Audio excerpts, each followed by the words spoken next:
Oh, good afternoon. There we are. Good afternoon. I'd like to call the meeting to order. It's so good to see you all this afternoon for our September TCB monthly meeting. And I'm Representative Tammy Exum, one of the tri-chairs of this committee. And it's just a pleasure to see you all. And I'm just going to have my other chairs here introduce themselves, make brief comments, and we'll move forward. Hi there. Oh, geez. It's been a while since I've used the microphone, and clearly I'm too close. Cece Marr, Senator Cece Marr, and I'm really thrilled to have you all here. This is such great participation here today. So many people. And I want to take a moment of personal privilege as the chair of the Children's Committee and with cognizance over the child advocate, and to say how much we will be missing Sarah Egan's voice at our table, how much she will be missed.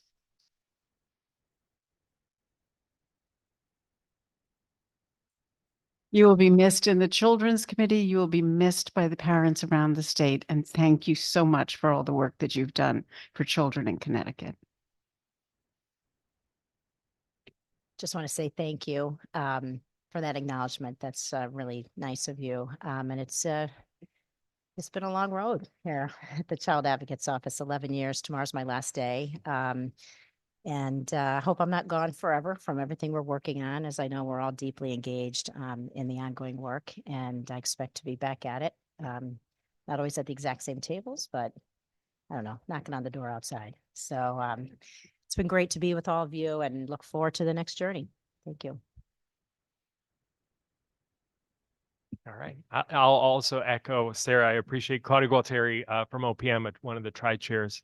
And I do appreciate you helping to educate me up when OPM took on some awesome new responsibilities related to autism and IDD and how that crosscuts with children's behavioral health. I always have looked at you as a mentor and someone who really came with the data and a willingness to coach up and teach up others. So personally, I also want to appreciate your good work to the state. And I know you're not going too far away, and we'll still be counting on you. And with that, really excited about today's agenda as we enter pumpkin spice season, my personal favorite season of the year, and the new school year. It's perfect that we're looking at some of the school-based interventions and some of the things, including legislation that passed last year, that we're starting to see being implemented and learn more about it. So I'm ready to dig in. All right, good afternoon and welcome everybody. Erica Nowakowski, Executive Director for the Child Youth Justice Institute. Before we begin, can we please take a moment to accept the minutes of the July meeting?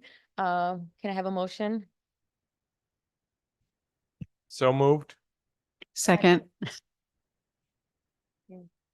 Any suggested changes, amendments to the meeting minutes? No? Okay. All right, seeing none, we have a vote. Approved? Yes. Aye. Okay. Aye. Okay, thank you so much.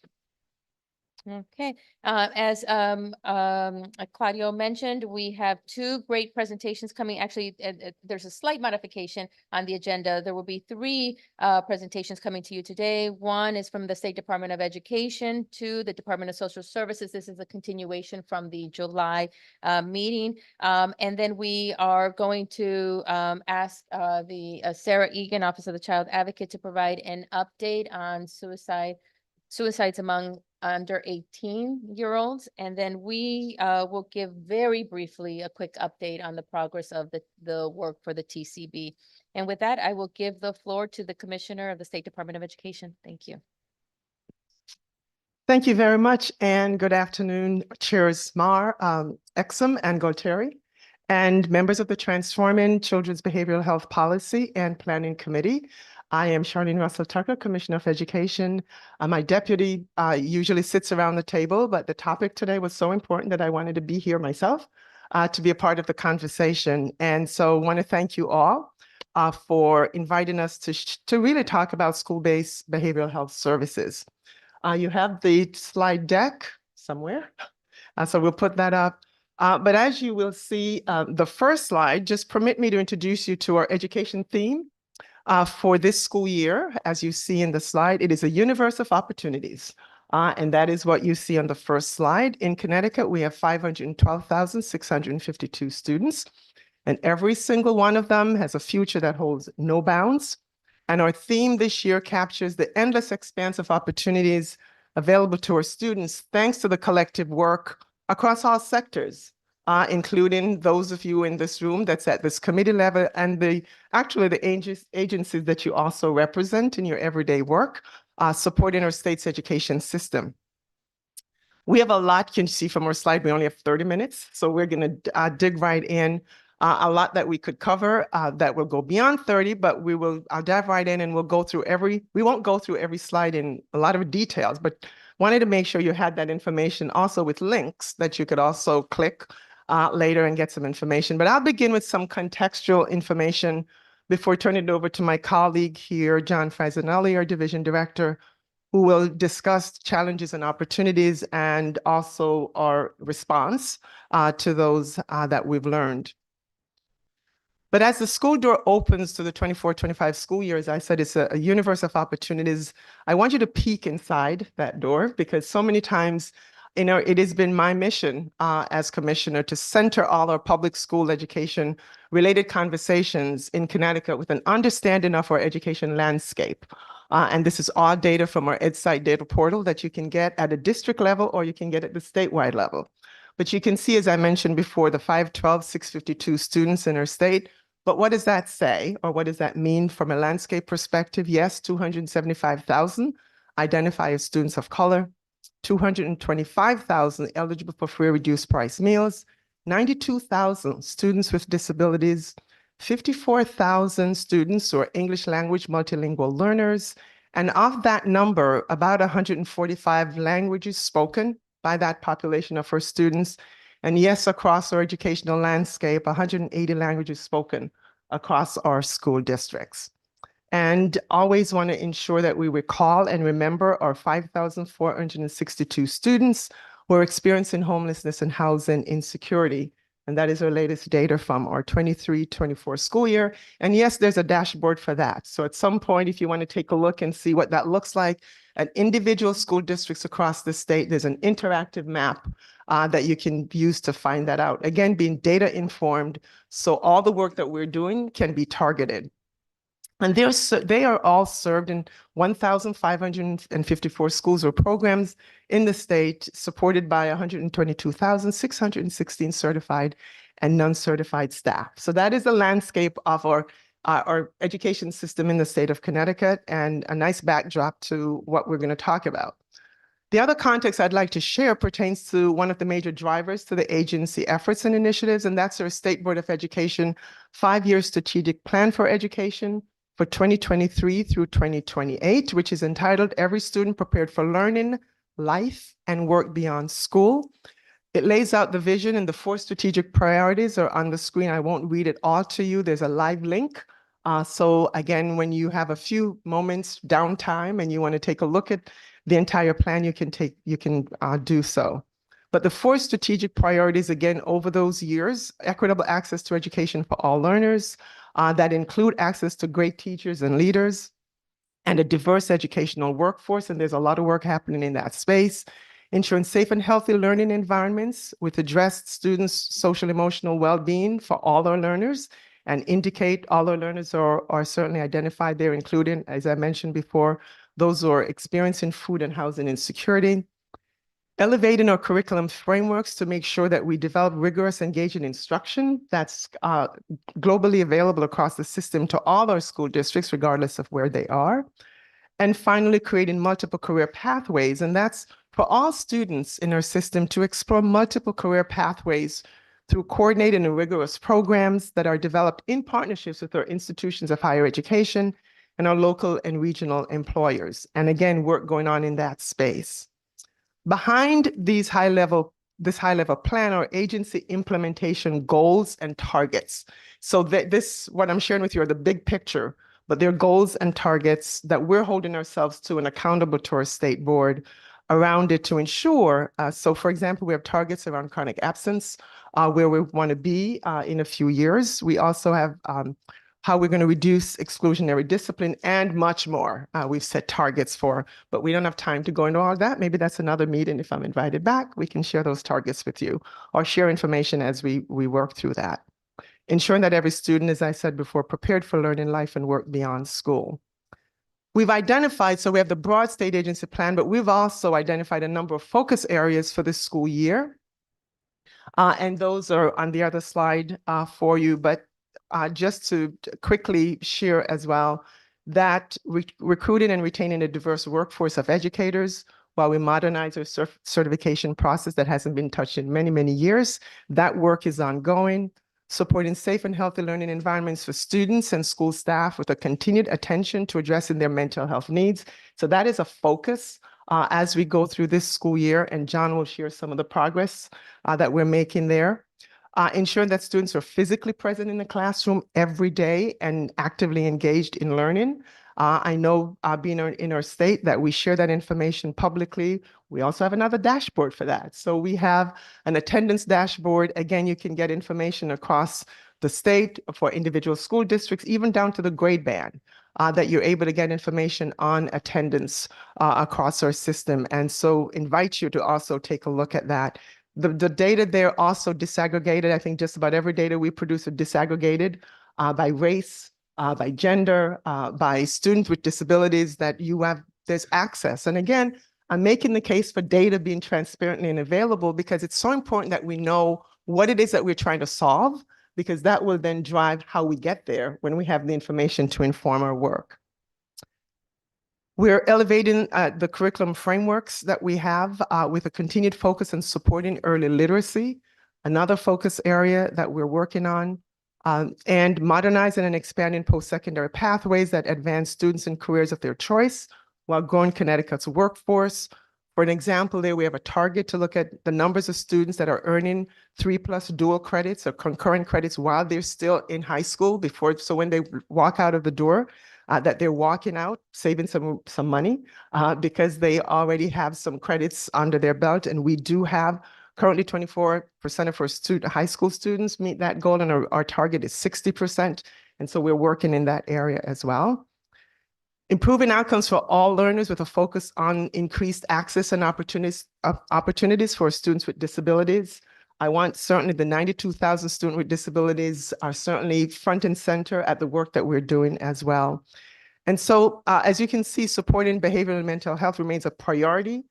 For me, whenever I speak, I always say that was a priority even before I sat in the commissioner's chair and even before the pandemic. There was a lot of work that we were doing and continue to do in that space.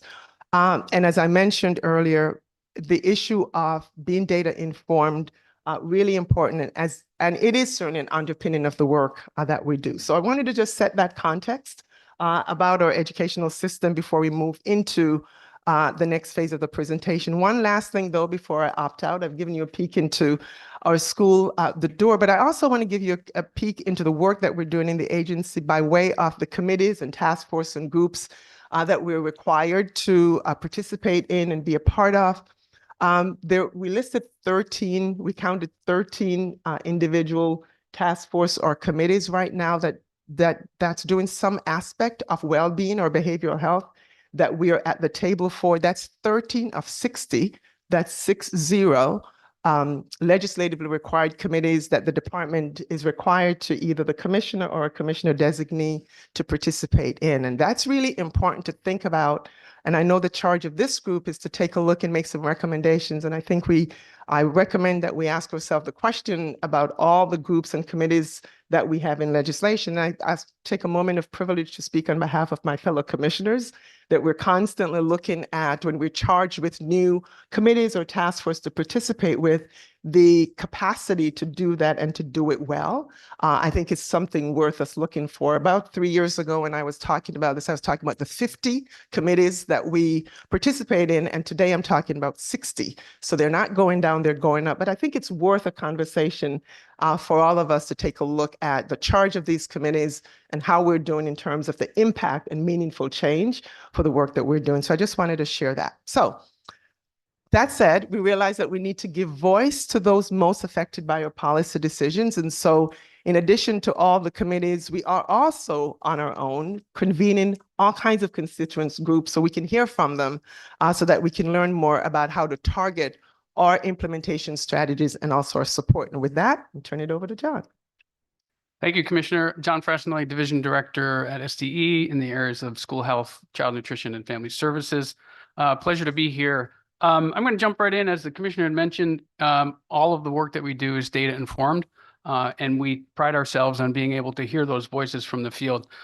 In particular, we would love to hear from students, right? The people who are closest to the problem are closest to the solution. So we want to make sure that all of the work that we do for those 512,000 students is informed by what their needs are. So one of the things that we did just coming out of the pandemic is something called Voice for Change, where we asked students that we had $1.5 million, and what do you think we should spend it on? Well, over 80% of the respondents said we need more social, emotional, behavioral, and mental health services in school. 80% of those respondents. Very clear message for us. We also obviously used the Connecticut School Health Survey. I want to call your attention to the last two bullets on that part of the slide. 15.7% said they had seriously attempted suicide. That's up from 14.1% the year before. 7.7% had actually attempted suicide, and that's up from 5.9% in the 2021. And we had a great conversation this morning with a lot of folks on the child fatality review panel led by Sarah Egan. So a lot of work is happening in that area. We'll talk a little bit about that. So we also, of course, need to hear from our school leaders about what their needs are. Coming out of the pandemic, we did a couple of landscape scans, surveys, and focus groups with school leaders. And these are some of the things that they said to us. They need long-term financial support to hire and maintain mental health, a lot of coordination with external providers on referrals, supports in the community and in the school were largely what they were talking about needing. Also, scaling up social emotional learning supports for district was a big part of the focus group conversation around social emotional learning. There are a number of other things that we're doing in response to some of that, and I'll get to that in a little bit. So finally, with regard to voices from the field, of course, we want to hear from families. We want to hear from folks who work with families directly and from families to understand what their needs are. And so the commissioner has convened the Roundtable on Family and Community Engagement. That's an entity that's been in place for the last 7 years. We just met with them yesterday, and we got a lot of great information about how we're moving forward. That's an ongoing conversation. Friday Cafe. Cafe stands for Community and Family Development. That's work that we do where we convene family liaisons, school principals, school leaders, folks in the community who are working with families to hear from them and get the message out to families and back the feedback loop back from families on what some of those needs are. We held a number of community stakeholder forums on our ARP ESSER investments. ESSER are the COVID relief funds that came in directly from schools, elementary and secondary COVID relief funds. And so in that survey, note that 42% of those respondents ranked social, emotional, mental health needs of students as their highest priority. Of note that certainly 38% indicated that academics were. Remember, coming out of the pandemics, we were really concerned about loss of instruction. Moving to and from out of remote learning was a concern at that time as well. So what are we doing as a result? Like the commissioner likes to say, so what? So here are some of the things that we have done in response to some of that. The first is know that the Elementary and Secondary School Emergency Relief Fund, the ESSER Fund, Connecticut got $1.7 million. It's important to note that 90% of that, $1.54 million, has gone out to districts. That's investment in districts, and the state is really we've just retained $10 million, or 10% of that, $171 million.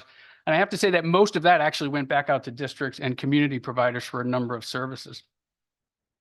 So at the beginning, when we were awarded this funding, the commissioner identified 5 specific priorities, which are actually not a requirement by the ESSER funding, but the commissioner made sure that she elevated priority 3 that you'll see up there on social, emotional, and behavioral supports for students. So between ESSER funds, ESSER 2 funds, and ARP ESSER funds, over $183 million has been invested in this. And on the next slide, you'll see some of the examples of some of that work. Schools converted spaces to build mental health suites, areas for group counseling, provided life coaches for both staff and students, created an adult climate camp to focus professional development in the areas of teaching and modeling. And I can tell you the state side of that investment, we invested a lot of money in support for pregnant and parenting teens. We've partnered with mentoring programs for students. We've invested over $3 million in the criminal justice system. So the kids who are in juvenile justice facilities are receiving social emotional help as well as academic supports. We've invested in summer enrichment programs, after school programs, educator recruitment and retention programs, minority teacher recruitment, and model curricula. So a lot of that effort that we kept, $171 million on the state level side, is being invested locally for districts.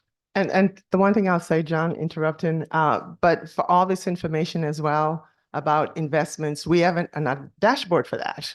We have an expenditure dashboard that you can go to and find. So every grant fund that went out to districts and the plans that they developed and how they were going to invest those resources, all publicly available.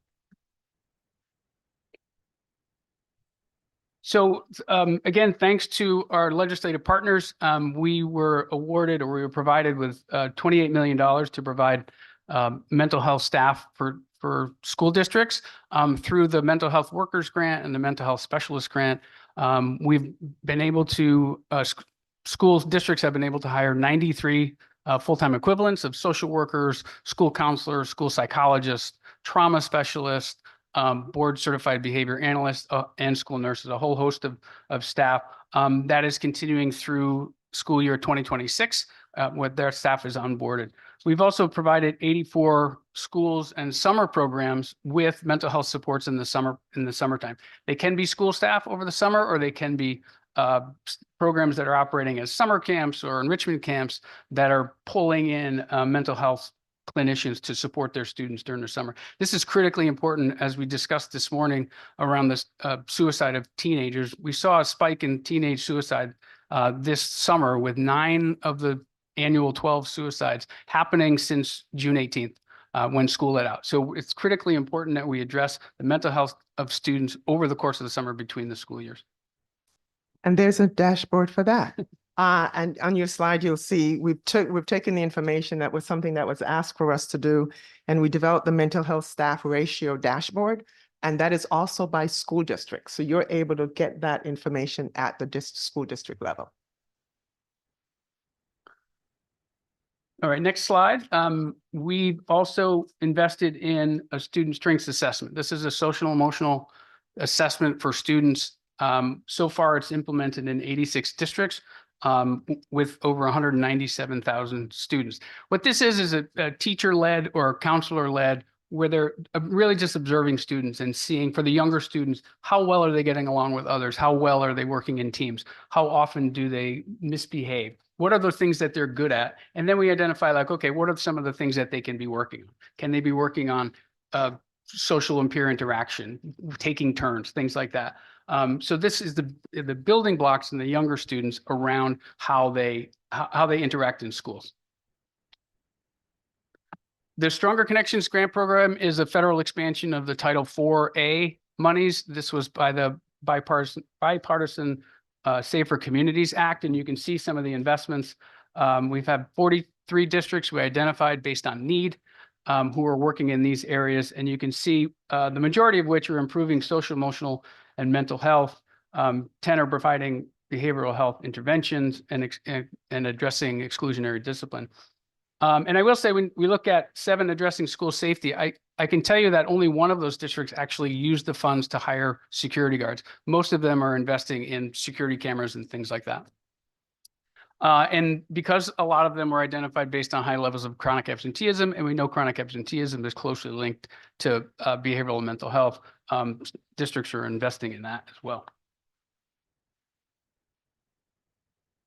Hopefully by now you've learned of our LEAP program, our learner engagement and attendance program.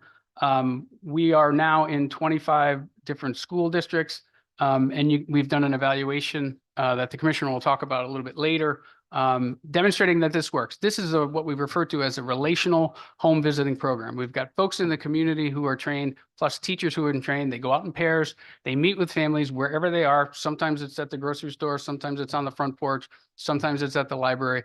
And it's not the old style truancy visit that you used to get, right? This is like, hey, what's going on in your life? The first visit, actually, we don't even talk about attendance. We talk about what's going on. How are you doing? Connecting them early on in this program, we connected them to social services. We helped them with technology when they were remote learning, and really helped them address their problem. Did they need childcare? Was the older student missing classes because they had to be home to watch their younger siblings? We helped them get identify solutions to those problems.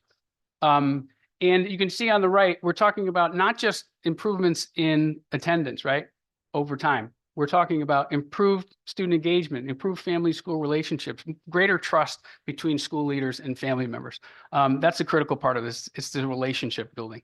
I can tell you to date, we've had 29,839 students receive at least one home visits, and mostly two. And over 42,000 visits have happened over the last 2 years. The next is our behavioral health pilot, what the commission refers to as the big audacious goal. The goal is to create a scalable and sustainable system of coordinated care for all school districts. So we identified a handful of school districts based on demographics, large districts, urban districts, and small districts in the East. And so I want to pivot right now and see if our friends from Norwalk, Bob Pennington is on from the Norwalk School District. He's one of our sites, and I wonder if he can chime in and tell a little bit about their success with this program. Bob? Hi, good afternoon. Rob Pennington, Assistant Superintendent of Schools in Norwalk, Connecticut, and Norwalk was selected for the behavioral health pilot, and it has been transformative for us as a district. We started by giving the SHAPE assessment, and the SHAPE assessment really, the school health assessment and performance evaluation system, really gave us a roadmap to build out systematic change. It was our needs assessment. It gave us what resources we needed, and we were able to go to every single school and do the SHAPE assessment in each one of our 21 buildings. From there, we're able to put action into place, and we've been able to provide more support, mental health support in all of our schools. I think one of our concerns as we move forward is that the funding ends, and we're really excited. I mean, we've partnered with some of our communities and community health agencies, and they have provided us extra clinicians and extra support as an organization. And I can't say enough about being able to provide the mental health support needed to our students and families as a district. Thank you, Rob. Appreciate that. And Norwalk is one of our larger districts involved in the pilot, but we also recognize that every community has different needs. So we wanted to make sure that we identified what I refer to as the quiet corner, which is where I live, and a school like Chaplin, small school district, not a lot of resources in the community. We wanted to make sure that we had an answer for those districts. So I'm hoping that Kevin Chavez is on, can talk a little bit about Chaplin's work. Yes, thank you. Thank you for having me today.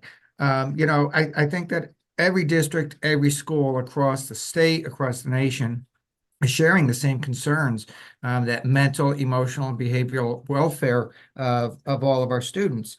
And, just to point out 3 pieces that have already been talked about, looking at that equitable access to make sure that our students stay present and engaged, that they have a safe and healthy learning environment, and that we strengthen our partnerships with families and communities.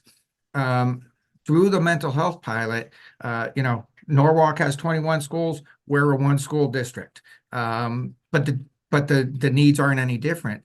So we were able to use everything that was offered to us in fantastic ways. Again, the SHAPE starting our work, allowing us to go in and really look at ourselves objectively and say, okay, where is the evidence that we are doing this, or where is the lack of evidence that we haven't gotten there yet, and what is it that we need to do to build more capacity within our school that's going to be self-sustaining.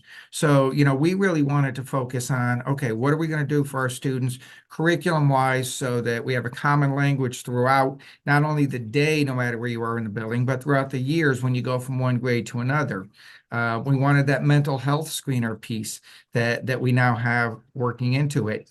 One of the other pieces that was mentioned a minute ago was, mental health spaces within the building. So the grant allowed us to take what we had already started and really turn it into a true space for our students who face those challenges and either need to go, randomly or have something scheduled to get themselves to be in a good place all the time. There's just so much behind all the mental health pieces that one piece that we didn't want to leave out, and you can't, is that support for parents. And we're still looking at more and more ways to support our parents. But again, what's going to be self-sustaining, because once the money's gone, we can't say, okay, we can no longer do it. So this whole program helped us to really look at ourselves and get ourselves going in a good direction to carry on. Thank you. Thank you, Kevin. Thank you both. Please stay on in case there are questions from the panel.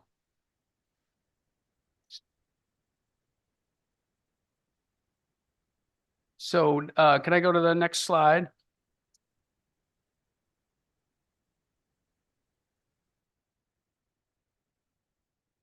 So just wanted to mention a few additional initiatives that I won't go into detail on. You'll note that the State Board of Education just adopted the position statement and policy guidance on personal technology used in schools. We know that smartphones in schools are creating a lot of challenges with regard to attention and disruption in classroom. We also know through the Surgeon General's report that came out last year, there's a big impact on student mental health. As I mentioned this morning, at age 10, 42% of students have a smartphone. By age 14, 92% of those kids have smartphones at a time when they're starting to develop, understand their own self-worth, understand where they fit in the world. Social media is a big challenge for them. So a lot of work in there. We're happy to share that. We'd be happy to share that with folks after this.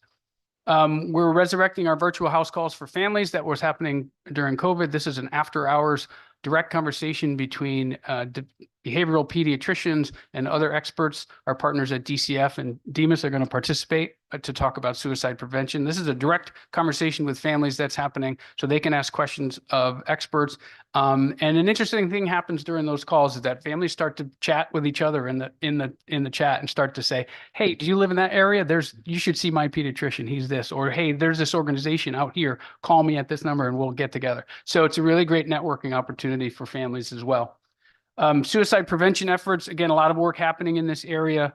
We're doing workshops on a screener. We're doing trainings, again, in partnership with DCF, our great partners in this area. Be Sensitive, Be Brave training. We've issued some guidance around the public health bulletin on the community approach to suicide prevention.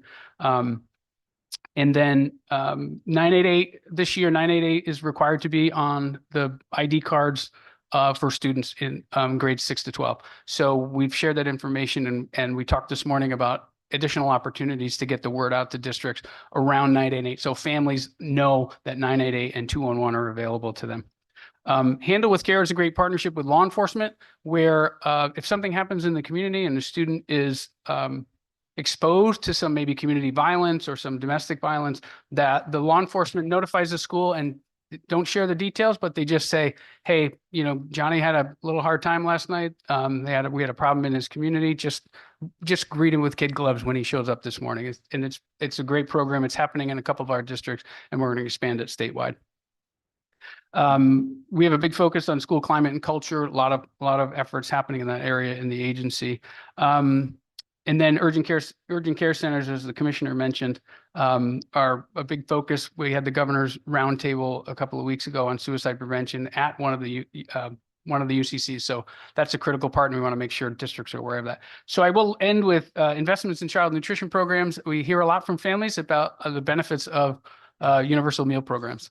A big help during the pandemic. There are a number of programs happening now, something called Summer EBT that has given families resources in the summertime to pay for groceries and things like that. So again, these are all of the social determinants of health that we're trying to address with some of the work that we're doing. Commissioner? So as John mentioned, we're wrapping up, but it is the so what question. And we need to ensure that our investments, we've talked about a lot of resource, are impactful and making a difference. And that is why when we talk about evaluation data transparency, that's at the heart of the work that we're doing. And so we have a research collaborative, as you see on the screen. Back when all the COVID funds came into the state, one of my question was kind of the so what, right, with investment. So we used the funds to establish a first of its kind research collaborative called, at the time it was the COVID-19 Education Research Collaborative. It's a research partnership between our agency and institutions of higher education across Connecticut, brings together researchers from public and private universities to work collaboratively on these evaluations. And so given the value of the research collaborative, we've renamed it now. So it is the Center for Connecticut Education Research. So we haven't disbanded it. CSER allows us to understand the results of our investments. And as I usually say, so what? Through rigorous scientific and evidence-based evaluations so that our initiatives are targeted, they're data informed, and we're measuring impact. So that's a list on the screen. There's a link there as well, so you can look at it and look at the impressive numbers of their 8 partner institutions of higher education that's involved in this work. And it really responding to our investments. And it's a recommendation I make and will make in the next few months when we are here, when the session is in, that anytime we really set up or launch a program, that there should be an evaluation component so we can understand the return on investment. I was fortunate enough, some of you know, that to testify in front of Congress twice. And that was also my recommendation to Congress, that any of their investments that they make should have an evaluation component. So we continue to hold ourselves accountable to that. And you can, again, take a look at the link. And it is why we can talk about LEAP as an evidence-based program, because it's been rigorously evaluated across 2 years of investments, and we have seen the results. We've also done the same thing with summer enrichment, and all those reports are there as well. So thank you, John, for the presentation. And the last slide that is there, so we can take your questions, and you can move on to your other presentation as well, is the concept of the universe of possibilities. So I'm ending pretty much where I started, about a universe of opportunities. And I really believe this is work we do together in this space, in the work that you are all doing. Continuous communication and feedback from school families, communities, really important. As John mentioned yesterday, I met again with our Commissioner Roundtable. We talked about mental health and learned about the work that they're doing in Stamford and the work that they're doing, making sure that you've got folks in salons and different places, in synagogues and churches, really assisting families as needs arise. How do we learn more about those things that we can build them out? The purpose of the behavioral health pilot that John shared was, so I wanted to make sure that we could select some communities across the state, different types of communities, invest in them, find out what's working, so I can make a recommendation at some point in time, right, about bringing to scale what we've learned from those. So the same thing is true here. Tomorrow, I get a chance to meet with my commissioners, the superintendent advisory panel. Again, we're going to have conversations about some of the main things that we talked about. So we're hearing directly from them what's working and what it is, how we can better support them. The other thing, authentic engagement with all of you, policymakers, state agencies, stakeholders, right? I always like to say in Connecticut, I really do believe we have the best in class collaboration, that we're working together to really do the things we want done and to make sure our students can thrive. Organized collaborative approaches to problem solving is another thing I think is important for us. And some people believe when you're talking about working collaboratively, it means that you always agree on everything. And that certainly is not the case. But we work to find common ground on behalf of our students and our school staff. And lastly, investing in what works, as I mentioned before, that is really important. I'll be able to share with you some of the things we know we've invested in. They are working. And to me, that's sustainability. So I'm not just going to come, I know our legislators are in the room, with hat in hand to say, I want money, but I'll be able to say, invest in this because it works. And this is the evidence that we have for that. So thank you so much. We will be able to answer your questions. And I hope just this gives you a thumbnail into the work that is happening.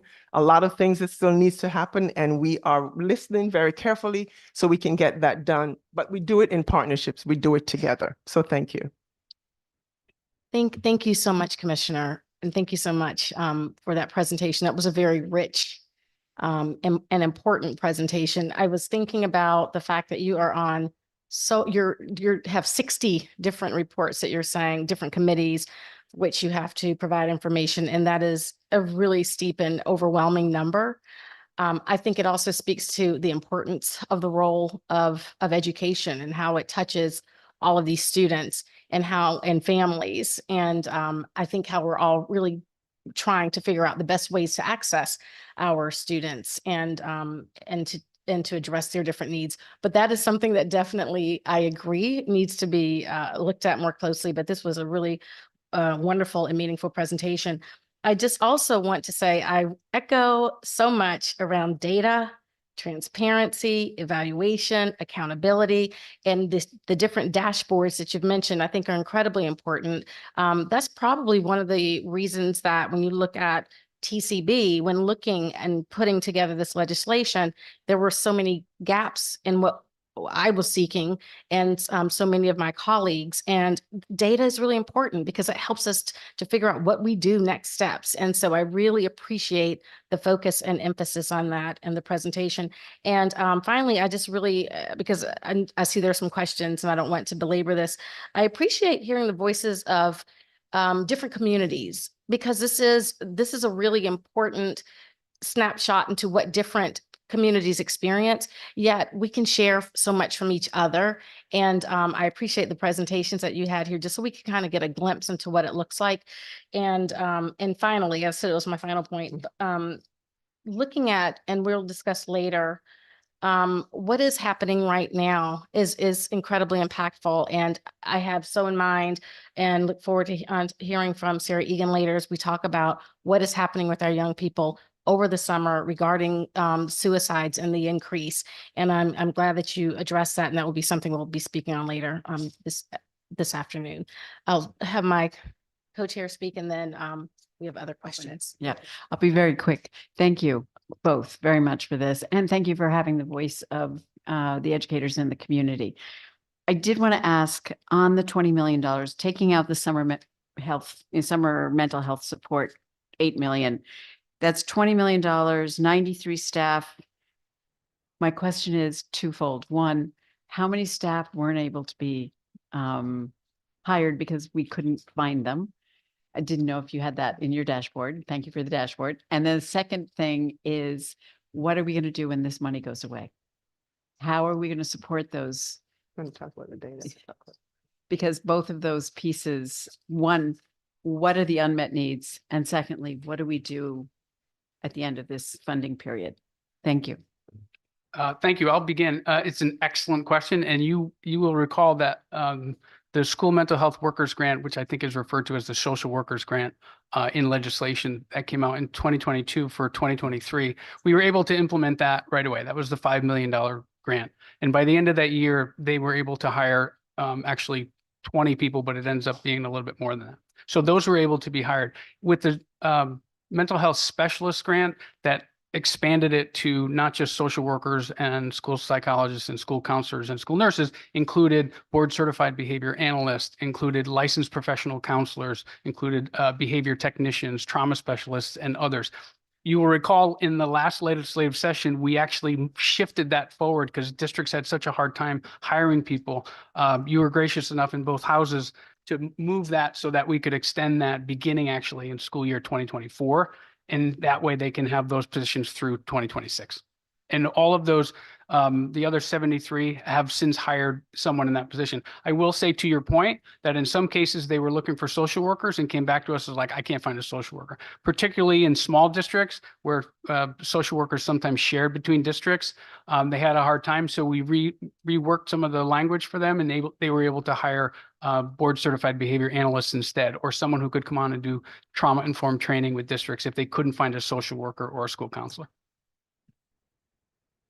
And I'll just add as well, and so I think it's a question for all of us around funding, but the other thing that we're trying to do, and some of the districts also, in addition to this, leverage the COVID relief funds for mental health staff. It's where we saw one of the biggest increases in staffing that was done through those funds.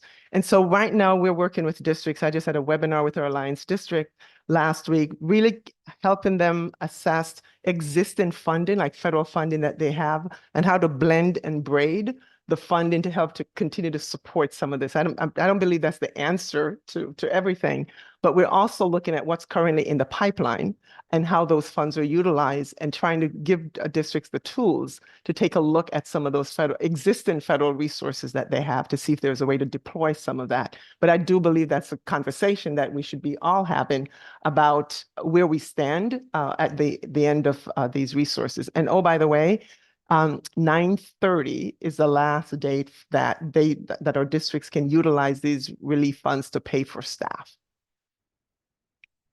Thank you. I recognize that you don't have the answer on the funding, and I recognize it is all of our responsibility to look at that, but I wanted to raise it and not put you in the hot seat, but just raise it as an issue that we all should be addressing. So thank you. Were there other questions? Oh, who first? Senator Austin. Thank you very much, and I appreciated the PowerPoint presentation. I have a couple questions, and you can tell me that this is not something that you would be responsible for, but school-based health centers are providing some resources for some schools, but they're not in every school. And even in this last year, 11 of them in Eastern Connecticut were cut in half because there was no funding available for them.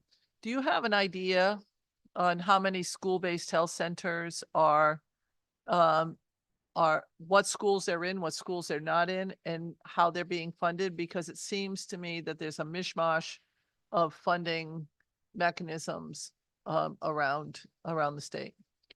So the school-based health centers are funded through DPH. And so I know we do some work with them, but in terms of the specific funding and how many of them, I don't know if you have that. I think there are about 109, if I'm correct, of school-based health centers, almost exclusively funded through DPH. There are some school districts who have started, you could call it a school-based health center almost, that they've been using COVID funds to support. But the funding comes through the Department of Public Health. So these 11 were funded by the federal government in part, but not fully. And the schools in Ledyard and Groton were told after the budget season that the funding would not be there any longer, and they were not funded by DPH. I already reached out to DPH. So I didn't know if there was an availability for you to get the data to say what school-based health centers are out there. Some appear to be funded by federally qualified health centers. Some are funded. This was a special grant that came out from the federal government. And some are funded by DPH or the state. But it is not something that and if we're going to really deal with this issue, I know that the chairs are saying that money is not your issue. I think money's always your issue, but but I think that this is something that we have to understand. Are we segregating funding for certain parts of the state and not for other parts of the state? Did we decide that urban areas needed it more than rural areas? Did we decide suburban areas can fund it on their own? I don't have the answer to any of those questions, but I think that if we're really going to deal with mental health, we have to understand what we have for resources. And we all know ESSER is going away, and we know COVID has hopefully the disease has gone away, but COVID funding has essentially gone away. So over the next year, I think we have to figure out what we're doing, and this impacts directly the children that you care so much about. So no, I certainly appreciate that. And I talked about our partners. We will certainly have this conversation with DPH and figure out how we can learn more about the funding streams. And so we can share that with you because they provide a useful service absolutely in our schools and available to families, our students and families as well. So Thank you. I You're appreciate welcome. that. Thank you, chairs. Thank you. Jan? Hi, thank you for your presentation. The ratios of school social workers, school counselors, that seems to reflect reality. Are there standards expected by the districts or across Connecticut for those ratios?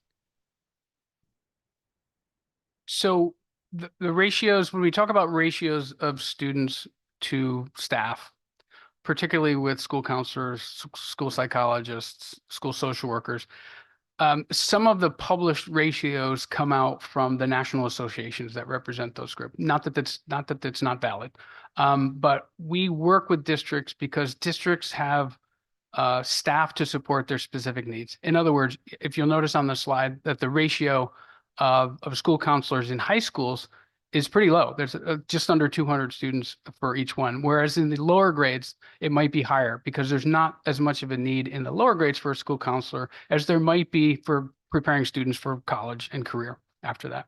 By the same token, a school district or a specific school may have larger concentrations of students who are needing special education services. Therefore, they might have a higher number of school psychologists who do assessments for special education in that school district. And therefore, the ratios will look different in different schools when you start to compare across school districts. Okay, Tammy? Thank you. I really appreciate your emphasis and obvious value of partnership. And I think we've heard a couple of different ways that you're able to bring behavioral health care and services and supports to students in school buildings. Might be school-based health centers. It might be the school districts hiring staff. I think we heard some reference to partnerships with community mental health. I do want to just say, I'm sure there are advantages to each model, and it would be interesting to understand what works best, maybe through some of that evaluation and data work that you are so supportive of. I've been really inspired by Ohio, I think, which made a very intentional effort to promote partnerships between schools and community mental health, community behavioral health providers.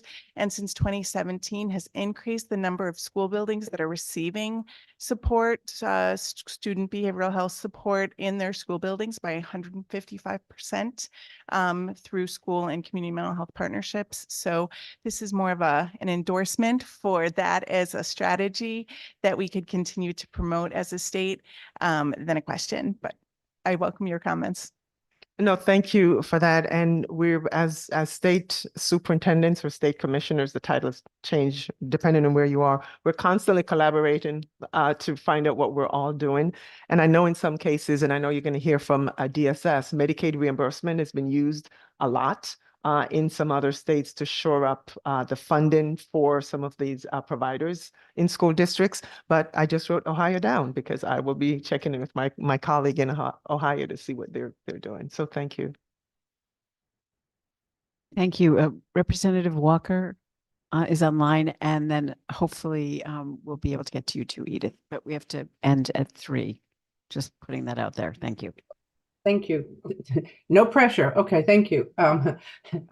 Thank you, Commissioner, for your presentation. I just have a couple of quick questions.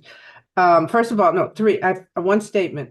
On the list of 60 or the 13 and 60 committees that you have, maybe it would be worthwhile for us legislators to look at the relevance of all of them, and maybe we can combine some of them and help to reduce the burden that goes on your staff to try and participate in multiple meetings. Maybe we can do some and we can go forward with that and try and talk about it.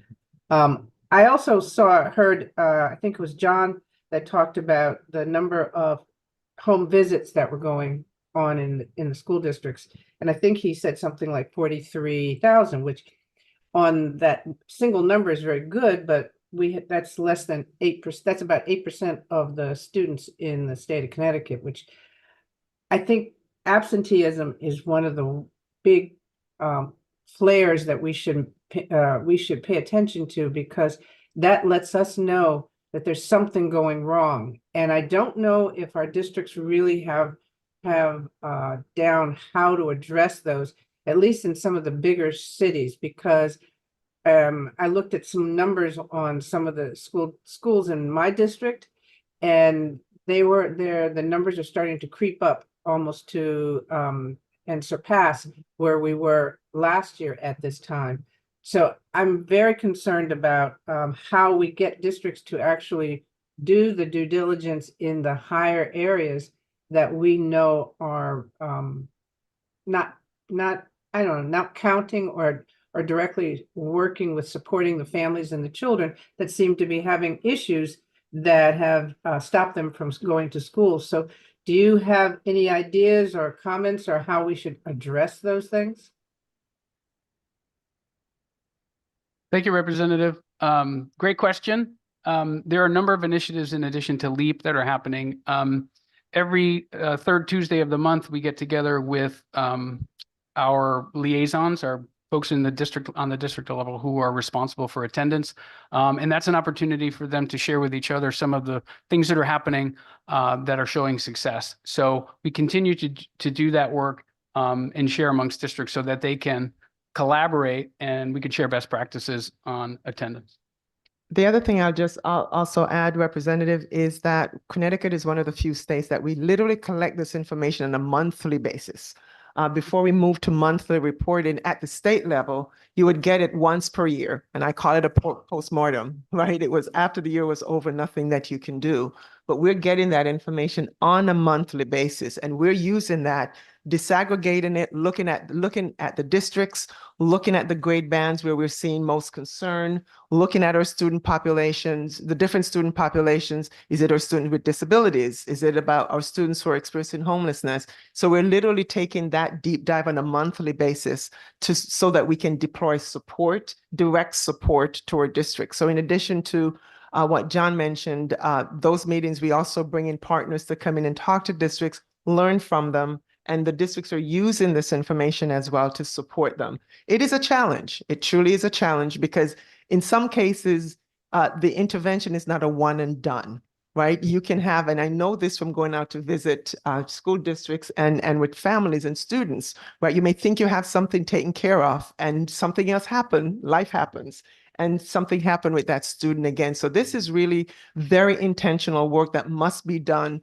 consistently. And so we're not certainly letting up in our support, but to let folks recognize that is what we're working with. And it's also looking at those things that are barriers, but it's also making sure that our students are connected to an adult in their buildings, but also that our curriculum is enriching. That's why we talk about, internships and some of those kinds of things. How can we connect them? So a lot of those things that we're looking at, but driven by the data, because that allows us to see where the challenges are, who the students are, and then how to support them. And I'll just add that with the LEAP program, yes, we have 25 districts that are participating. We also have, in addition to 30 other states and Canada who have attended some of our trainings, we've had 100 additional districts attend the trainings. So this is what we're talking about. We're taking some of the success and being able to bring that to scale. So there are other districts who are looking at being able to fund this program on their own. Thank you. I appreciate all that you said, but first, I'd like to be able to look at the data for the districts or for the schools, and that's on one of your dashboards. Is that correct? That's correct. And if we as legislators are seeing that our districts are not making the grade, what do we do? So let's have a conversation for the individual school districts, because we've deployed, in some cases, staff members to go directly with that district. I have one district where my person who's a staff member leading the charge is at a monthly meeting in that district, working with them. So we can have a conversation, Representative, what the district is and what additional supports that we could be providing. Okay, thank you. Thank you, Madam Chair. I just believe that absenteeism is a critical flare for our kids that say they need help. And a lot of the districts just don't seem to respond to it the way we need to. And I don't know what we as legislators can do, but maybe we need to come up with some mechanism to identify it more loudly or penalize or whatever. I don't know. I don't like to do penalization. I would rather do incentive, but something's got to be done. Otherwise, the 119,000 is going to grow to 200,000 very quickly. So thank you. And thank you, Representative. And it is in our last data count, 87,000 students, down from 117,000. So again, do I want to see the progress made even faster? Absolutely. But recognizing that we are certainly chipping away and want to make sure that we got all our students back in school every single day and engaged in learning, not just showing up, but engaged in learning. Thank you, Commissioner. And we're going to sneak in one really quick question by Edith. Thank you. You had mentioned the ratio when you were discussing the ratio for counselors and mental health professionals. My understanding, at least in the Bridgeport School District, where we support the what they're actually supporting isn't always mental health, though, because the counselors in those districts are being utilized for career guidance.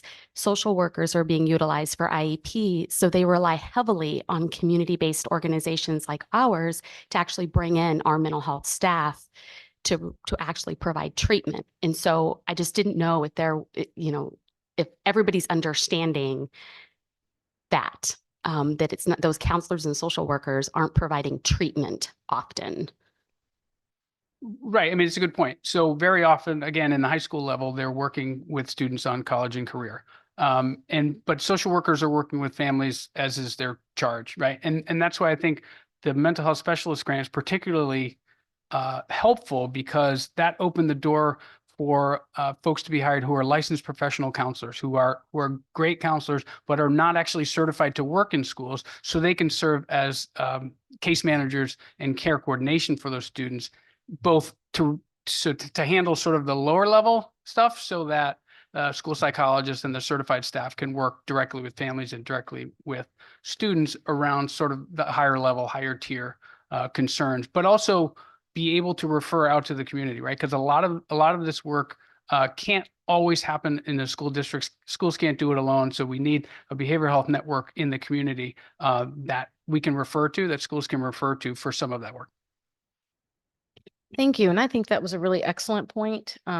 Something to really think about how those roles actually look, because it's called something a social worker. We make that assumption, but in fact, it could be counseling for, college versus really addressing those needs. And I think that's a really critical piece to see what types of services are being deployed. And speaking of that, I think the schools have a very important place around our UCCs, the urgent crisis centers. And I really want to put in a plug, because these are incredible resources that people still don't know about. I have been in rooms with mental health professionals and they're like, I never heard of this. This just happened this week. The schools are where the students are and where the parents are. So if there's any way that we could partner to make sure that information goes out, I know the 988 is going on the ID cards, but some way to really get that information there, because they're wonderful resources that are underutilized, I think, because people just don't know, even though they're on buses, we still don't know. And we certainly continue to do that. We've sent information out to our districts about it. But again, there's a lot of communication that they're getting from us. I called it out in my back to school message, my back to school with superintendents, and it's on my agenda tomorrow when I meet with superintendents as well, just to learn from them how more can we augment this information and getting it out in communities. Absolutely. Thank you so much. And thank you for your presentation. I know we're over a little bit, so I'll turn this over to Erica. Thank you. Thank you, Commissioner. Thank you, Commissioner. Appreciate all the time and the planning that we did in preparing for this. Thank you so much, John and Commissioner. The next presentation comes to you from Krista Pender from the Division of Health Services at the Department of Social Services. I believe you are online, Krista, is that correct? I am, thank you. Good afternoon, Representative Exum, Senator Mayer, and Chair Gualtieri, and the members of the committee. Thank you for having me today.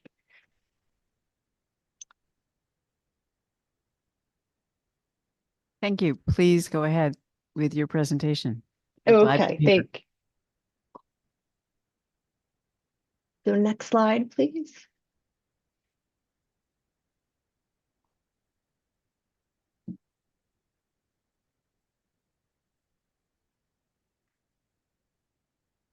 So today I'm going to speak about Medicaid school-based programs providing students with medical services.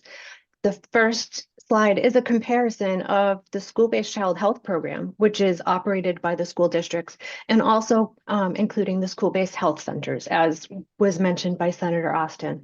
The school-based child health program, it runs in the different enrolled school districts. And in 2024, we had 117 out of 160 districts participating. And for the school-based health centers, there are 91 health center sites in 27 communities. That was on a Department of Public Health fact sheet. So just so that everybody has that information. There are differences though. The school-based child health program in the schools, the enrolled entity in Medicaid is the public school, and the health center is the private provider. Also, the basis of the program is different. Currently, for the school-based child health program, it's for special education, Medicaid eligible students with IEPs or 504s and parental consent on file to bill Medicaid, whereas the health centers cover Medicaid eligible students. Additionally, the practitioners of the school-based child health program are the school staff or contracted providers brought in to provide the services. And in the health centers, it's either the federally qualified health center staff or the freestanding clinic staff. The billing also varies.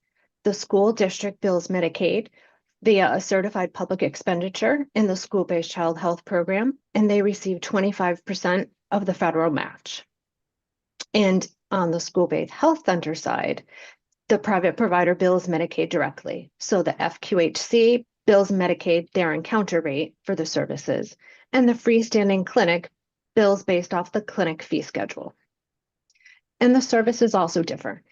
In school-based child health, we have a wide variety of services provided to the students, including, as you see on the screen, audiology, medical, mental health, nursing, occupational therapy, physical therapy, respiratory care, speech and language, optometry, behavioral modification, and personal care.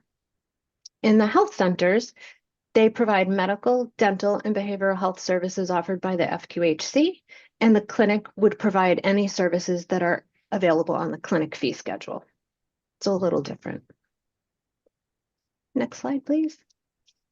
This is just an overview of the current school-based child health program, so provided in the schools. It permits the services provided by the local education authorities to Medicaid eligible students to be reimbursed under Medicaid.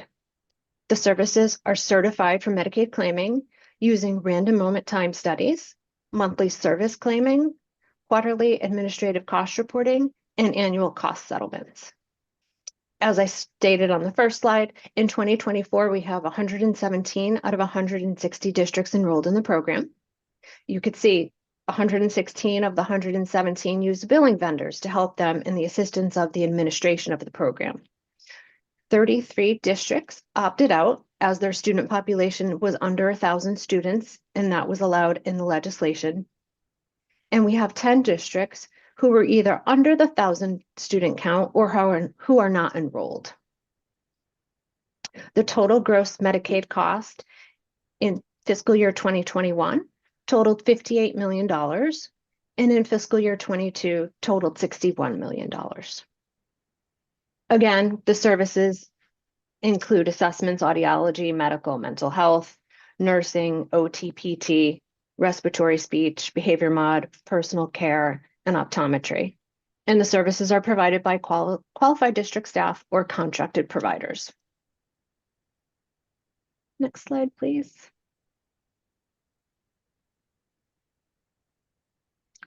Yeah, perfect. So this is just a little follow-up and a little additional information.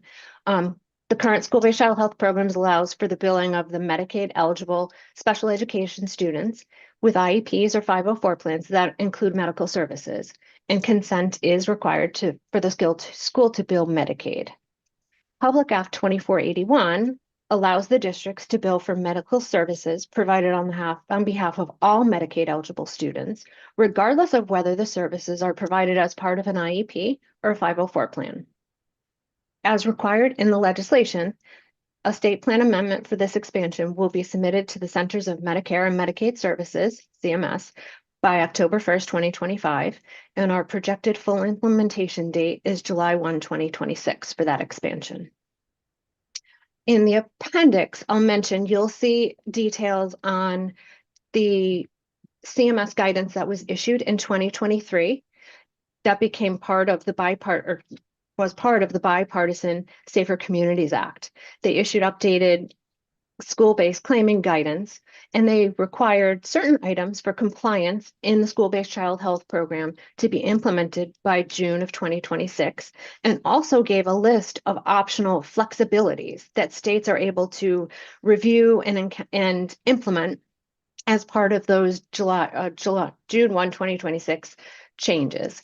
So as DSS works through the expansion for covering all Medicaid students, we will be working on the required items that CMS requires us to implement. And we'll also be looking at all of the optional items and reviewing that with the local school districts and department staff, just to see which items we actually would like to implement and everybody is in agreement. And those will be rolled into that expansion program as well. And next slide. And this is just a little thumbnail on school-based services nationally.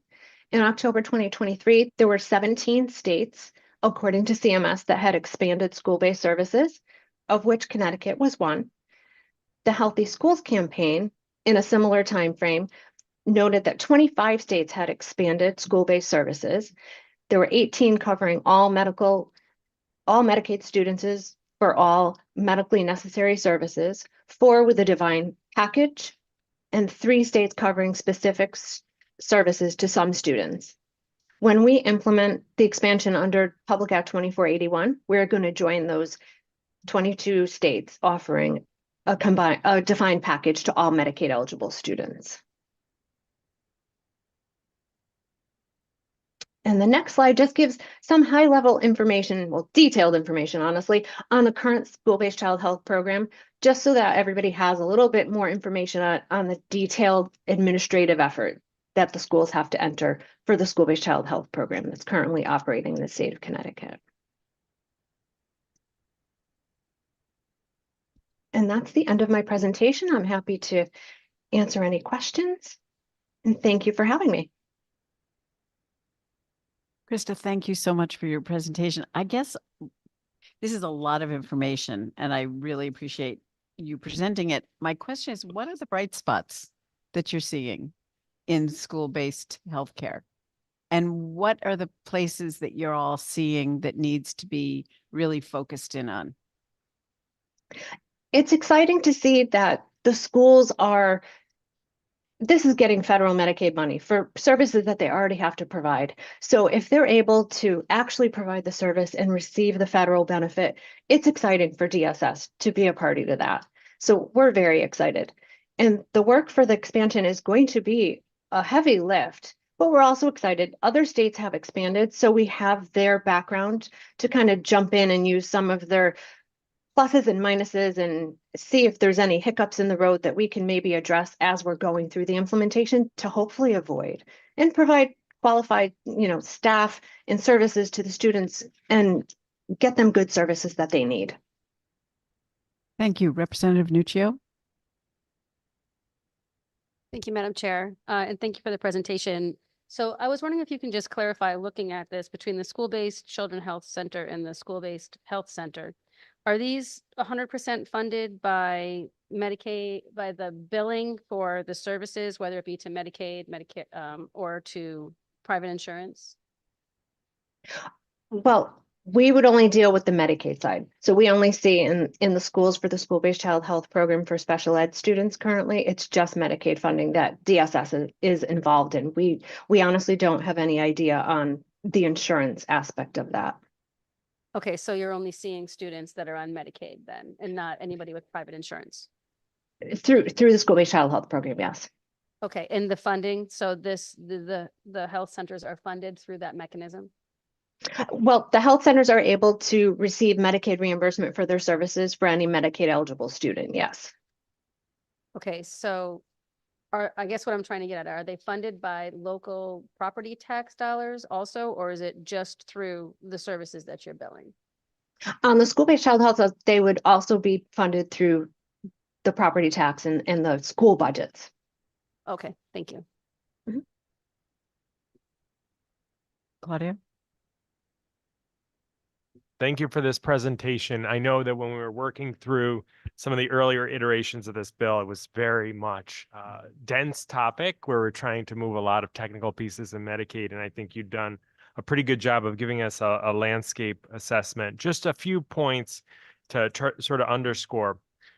One of the conversations that came up is that a barrier for school districts to fully participate in this can sometimes be getting parental consent.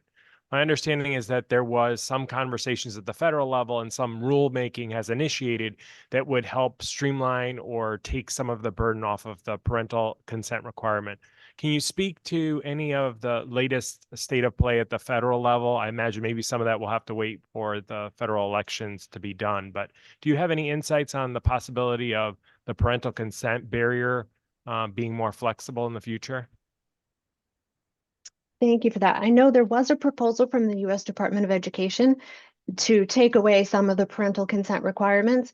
From what I understood from our partners in the Massachusetts, I don't believe that that went as far as USDOE was expecting or hoping it to. So at this point, we're really we have to sit back and just watch and see how it works. Great. And then one more just clarification. So as I understand the shift that we made when it's fully implemented and we go through a state plan amendment, hopefully by October of 25, the shift is going to be prior to this point, the schools could bill for those services that were of a medical nature and specifically listed in a 504 and IEP plan. As I understand it now, we're broadening it. So even if a service that's Medicaid recognized billable service is not in the IEP plan, for that Medicaid eligible student, we can bill for the entirety of the health services that are provided in that school. Is that correct? For a participating district and a Medicaid eligible student that receives a medical service, yes. And right now, if parental consent is on file. Great. So if we have individuals who don't have a 504 and IEP plan, this change doesn't impact them. We still aren't billing, the schools are still not billing for those that don't have any established 504 or IEP plan, correct? Correct. Right now, we don't have the mechanism. Great. Thank you for clarifying that. Thank you. Appreciate it. Thank you. Alice Forrester is online. Hi, thank you very much. I'm sorry I'm not there today in person. Thank you so much for this presentation. I'm asking more on the private side, on the providers. You were saying that there was going to be some indication that there was going to be some changes in the scope of billing that's allowed for providers or FQHCs, and are you including a different SPA waiver in thinking about that rather than just a typical outpatient, but maybe moving towards a 1115A that might include care coordination and other services that we heard so much about from Commissioner and some of the projects they're using with ESSER dollars?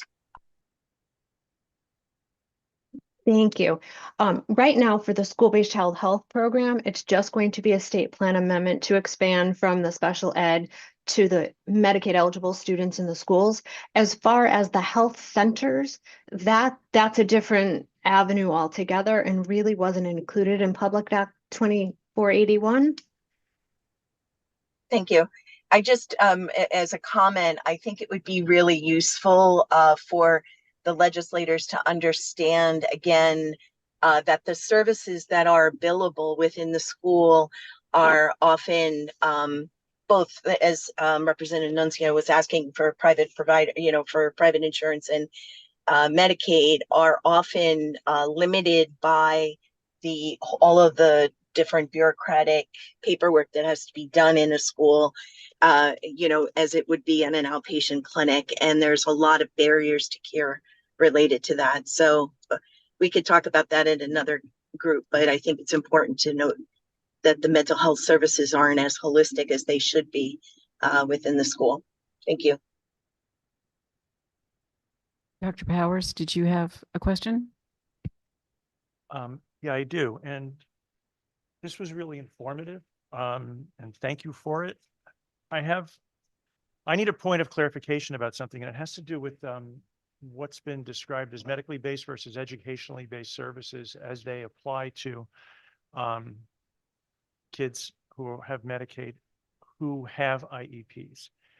One of the issues that we have run into is having distinctions made that a particular objective or target skill for a kid is considered medically based, so it can't be paid for by school-based services. We've had school districts say toilet training a kid with a severe disability is medically based, so we're not going to allow that to be on his IEP. Okay. Then, so if you think about it, that under personal care, that to me would seem to apply here. What I'm looking for is some clarification for what are the red lines. We've had this come up with occupational therapy, with physical therapy, with speech therapy. Kids who have very limited communication skills or are nonverbal, they're nonverbal all the time, whether it's in a doctor's office or it's in school. How is DSS, through either the school-based child health program, how can they help us clarify how we answer this question? Now, this hasn't come up as much with talking to a school-based child health program, but it has come up. We've had service delivery targets denied by Husky in our clinic because that's educationally based. And it's kind of hard to separate them out the more significant the disability. So if there's any guidance you could give us on this, I'd really appreciate that. I think quite honestly, I'll have to take that back because that's not in my area, but that's something that we can certainly work with you on. Thank you. I really appreciate that. And I'm sure there's other people around that would be helped by this in any of the service delivery networks that are existing in Connecticut, where we have populations of kids who receive Medicaid services, but families have run into this problem. So thank you. Thank you. Were there any other questions? I'm curious in terms of, oh, I'm sorry. That's okay. Go ahead. Mine's really more of a comment and a concern both for the Department of Education and all of us, is the number of kids that are being served through programs. We have 18 programs in schools. Edith just mentioned being in the schools. Those numbers, I don't know that they're being captured. And I think that's a huge void, because if we're in 18 schools and there's no collection of data at the state level, there's no real full understanding of what could be happening in Stamford or Norwalk, and also how much money is going into those school programs that are not coming from state or federal resources, but rather coming from private or, in many cases, the local municipality, separate from the Board of Ed. So you're thinking with Teen Talk specifically, it might be falling through the cracks in term and not collected in terms of service provision. Yes, we don't report it to anybody. No, I mean, it's 18 schools that goes unreported in southwestern Connecticut. Very good point. Thank you. Mickey? So just a couple of comments. I guess I'm concerned because you drive around, at budget time in small towns, and almost every town goes to referendum on their education budget. And so the burden on particularly the smaller, less prosperous communities in terms of how do they explain to the people who are voting in those referendums, frankly, how this works and how important it is. Because I don't know that gets communicated terribly well. I think people just categorically say the schools are spending too much money. So that's one comment, I guess. And I think that there's many towns in Connecticut that struggle with that on an annual basis. The second piece is how do parity laws, we're talking about Medicaid kids here, but lots of non-Medicaid kids experience mental health and other related crises and needs, and that could be delivered, services that could be delivered in school. How does that work? Are schools billing private insurance? Like, are they billing Anthem or Aetna or, you know, United Health Services? Do they have that capacity? I don't know. But I have to believe that there's lots and lots and lots of kids who are not Medicaid eligible, who have really significant needs. And how are we addressing that? You know, Mickey, from a kids in crisis perspective, in those 18 schools we mentioned, what we will do is we will refer and get them involved in something in the community that is billable. We don't bill, and the school doesn't bill on behalf of the kids we're seeing with our clinicians. But it is something where we would refer to LifeBridge or any of the local programs to provide the services through their mechanisms. Yeah, and just as a follow-up, I guess I'm worried that in a lot of the smaller, more rural communities, that's a huge burden on families and access. I mean, here we are, we're here to talk about that we really don't have timely access. And so, you know, having a population of students who could potentially receive services on site in their schools, but be denied because they happen to have private insurance versus Medicaid. You know, we have to look at the universe of students and not necessarily what the payer source is, and figure out a mechanism. If we're billing Medicaid, we should be able to bill you, you know, Anthem, frankly, or whatever. I'm not picking an Anthem. Nikki, I was just going to say, and I know I think Howard wanted to also comment. In our experience, because we serve both Medicaid and private insurance clients, the schools are the biggest barrier for us for non-Medicaid students, because we'll go into a school and say, or a district and say, we're here. This is how families can reach us. And they say, we don't know you. You have to go through the district to get approval. The schools will say that for us to even speak with you. So there's a gatekeeper in the schools that can make it challenging to get services to, if we're not in the building, you know, referring out. I don't know what your experience has been, Howard. Actually, I wanted to make a comment about something else. I think it was wonderful that we heard this presentation, which talked a lot about data, gave us a good idea about the workforce and who was hired and what was hired. But I can tell you that our emergency room at Connecticut Children's continues to have a very high number of kids. I know the urgent care centers are still looking for more work, and that most of our kids spend most of their lives in schools. So what I did not hear, and maybe it's a good project for our TCB to look at, is diving a little bit deeper into the structural issues that we're facing. We know that there was an increase in social workers hired, but these are certified school social workers that are not clinically trained. So there are a lot of assumptions being made about this way the system is currently structured that gives us the impression that there are a lot of mental health services available, when in fact there may not be. And nobody has yet talked about any kind of standardized approach to creating some kind of benchmarks around what a school district should have.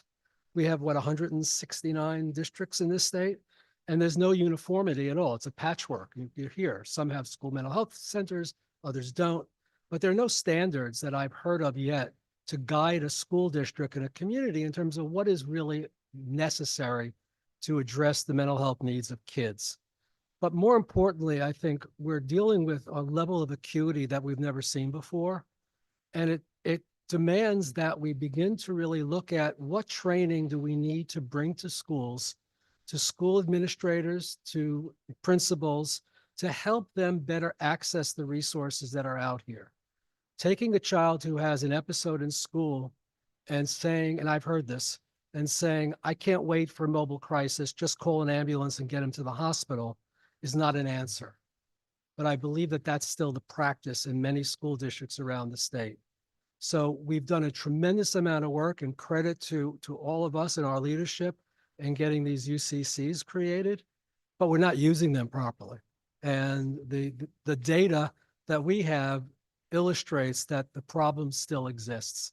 So I wanted to charge us with taking a closer look at what is really going on. Thank you. I just want to say I really appreciate that comment. It is absolutely something that is top of mind. I mean, I know when this first all came about, it was around the emergency rooms, right? And during COVID, everyone was reading about this in the paper. It got the attention of the public in a different way. It was more of a common experience. And that's what kind of led to us starting this work. And still, you're saying, regardless of the things we're pulling together, you still see that, even despite the fact that we do have some things in place like the UCCs, which is why I mentioned, I recognize they're underutilized, but I think it is an excellent point. And Edith, you'd mentioned too, around who is a social worker, a social worker. You know, it's not necessarily the same thing. And I know from personal experience, it's not the same thing. And I can't help but think about the fact that we talk about some of these areas of acuity, but I think about all these kids are bringing in when we look at the baggage and we look at the technology and we look at the impact from COVID, which is still something that's there. I think about what we've personally experienced, grief. How many other kids are coming in with that? And that is also something that requires that type of sometimes very acute care that they're in the schools, right? But this is necessary to be addressed. So I really appreciate that we need to continue to look at what really is happening and what we actually have to help with these very particular needs, because it's difficult for kids to learn if these mental health needs are not first addressed. And it's something that concerns the schools, the homes. So thank you very much. I think that was a really important point. Thank you. Tammy? Thank you, Tammy. To follow up on what Howard was saying, this is something that I wanted to kind of bring to this committee also. I want to kind of extend on that, not just the urgent crisis, but I know out in the northeast corner of the state, I hear all the time, well, I called and it takes for the mobile crisis van to get to the northeast, it's 2 hours. So I'm not doing it, right? I'm not doing it. But what they're doing, what a lot of people are doing, is calling the police. They're calling 911. And then our troopers are showing up to try to deal with kids who are either acting out of control or have serious mental health issues or are threatening to hurt themselves. The list goes on and on and on, right? So we have a program called Crisis that we have in probably about 4 or 5 troops in the state. And that actually partners social workers with the state police. But we just instituted it in Troop C, which is the troop in my area. But in all the meetings that I had with the people there, crisis is only for adults.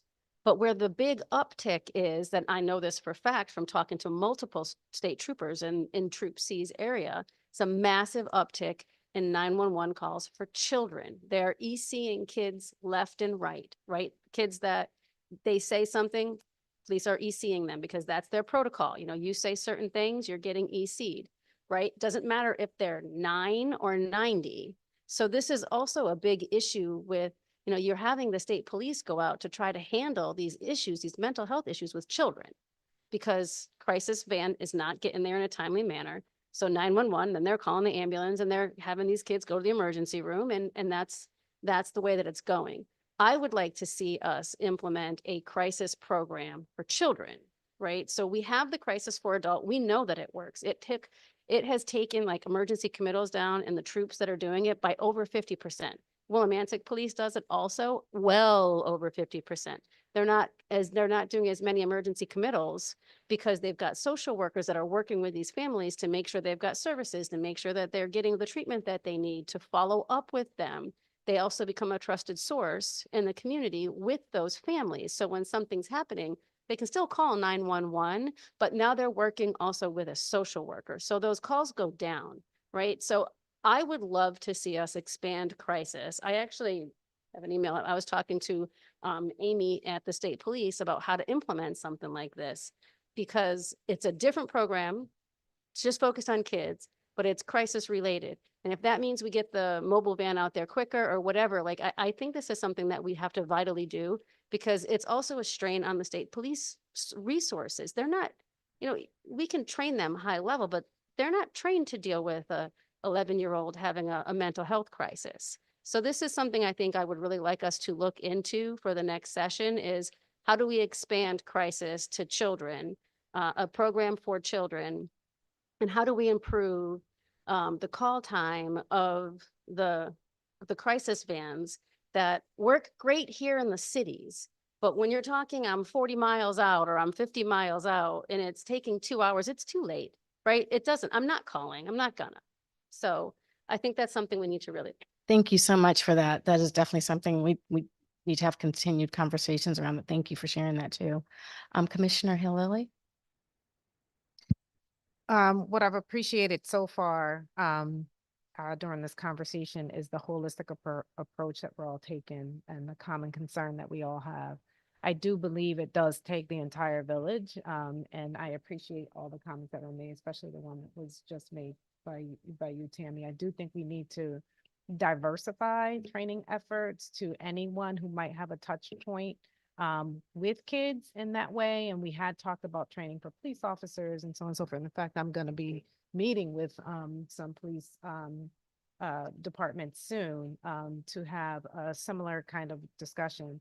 I do want to respond also to the comment about emergency departments and UCCs for you, Howard. I think that I think we've made tremendous gains. I see these reports daily. I get the daily reports of kids who are stuck, and we have like 12 now, which was not stuck, but in the emergency room, and the stuck numbers have gone down. So we've seen some gains. We're not there. We are nowhere near there, but I do believe that we've seen some improvements. I think what I would say that absolutely supports what you're saying is that we need to think about those kids who wouldn't ordinarily call and reach out to anyone. How do we get into the schools are one way, but how do we get to communities? Because the kids that we are seeing that are committing suicide are not touched by, and they don't call the emergency mobile crisis. They don't call and they don't reach out.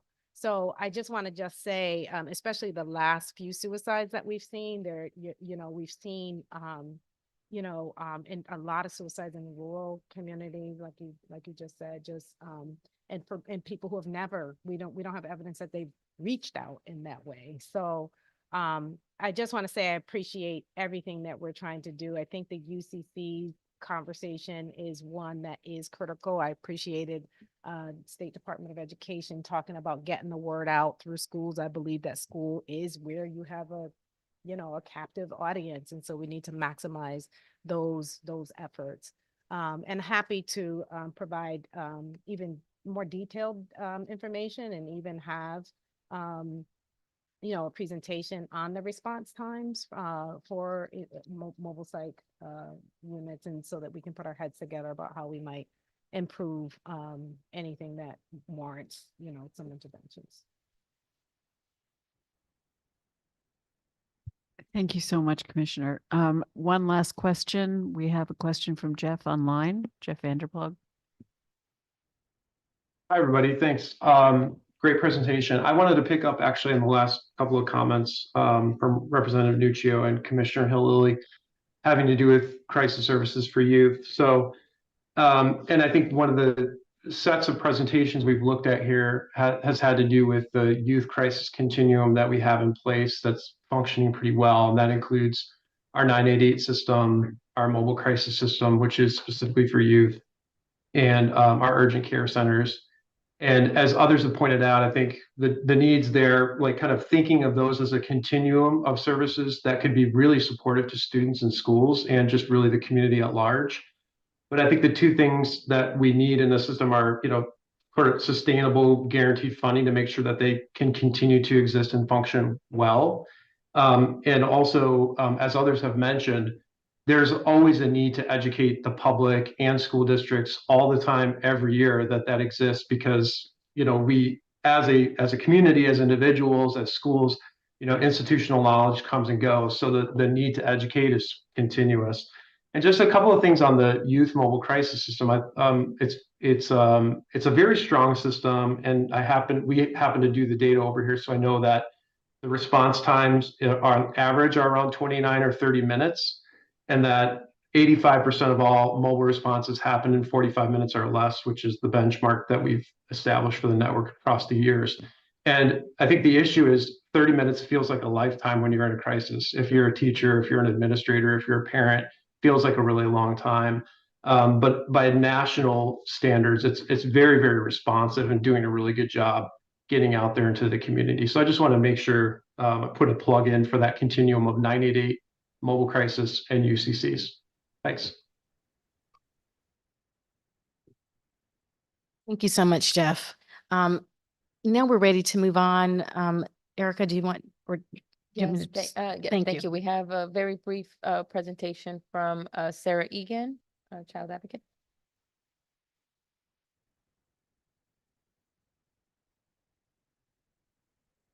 Hi, everyone. Sarah Egan, Office of the Child Advocate. I think, Erica, you have our slides. We wanted to asked for a few minutes to talk today about something we've already heard about in today's meeting, which is a relatively very high number of youth suicides over the last few months that we've seen. I think there are actually since in the last 3 months, we've seen 10 youth suicides of children under 18, which is a really staggering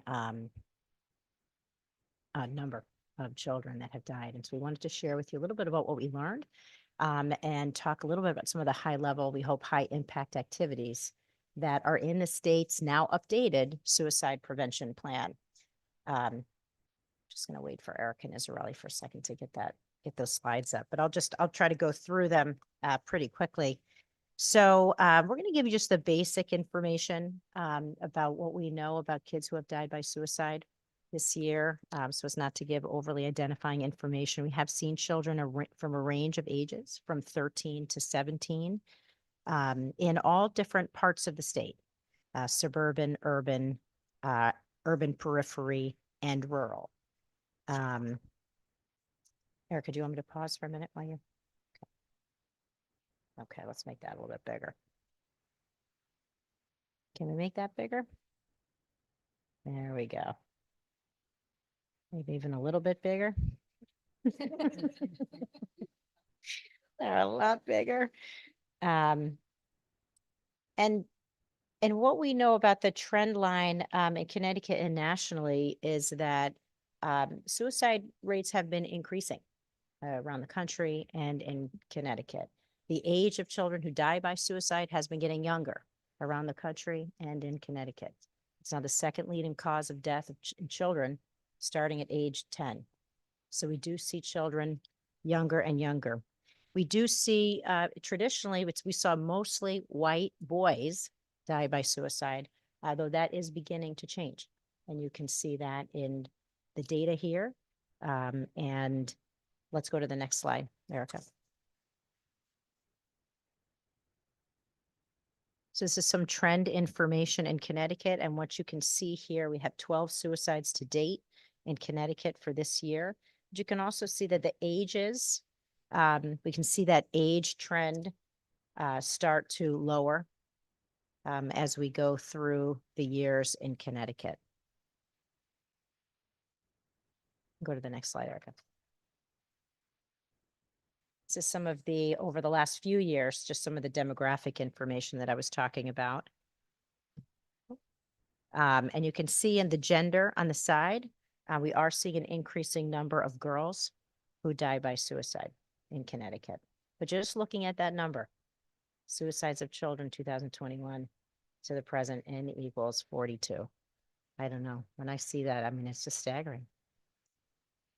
It's staggering. Next slide, please.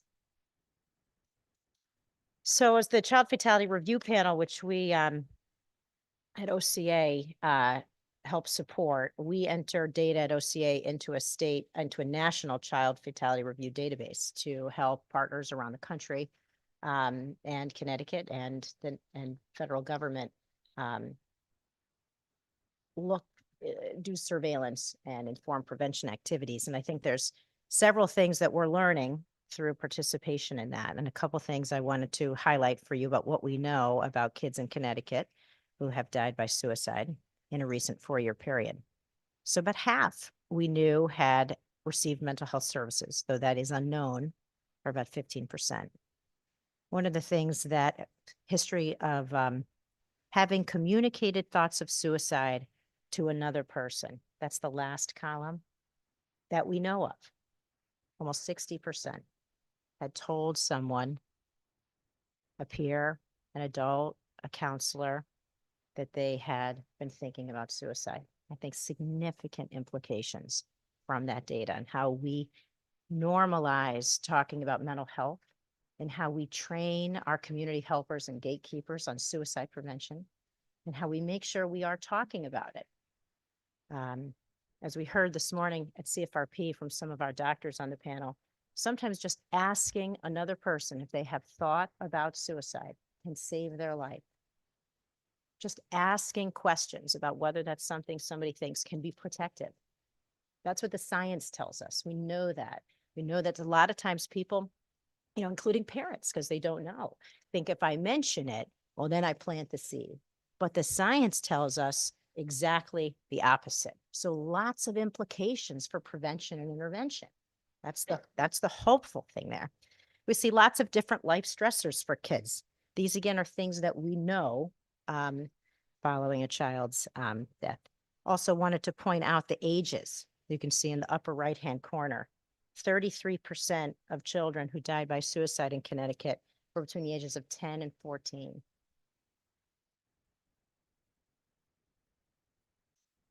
And go to the next slide, please. Always really important to point out that while these numbers are so startling about kids who die by suicide, they are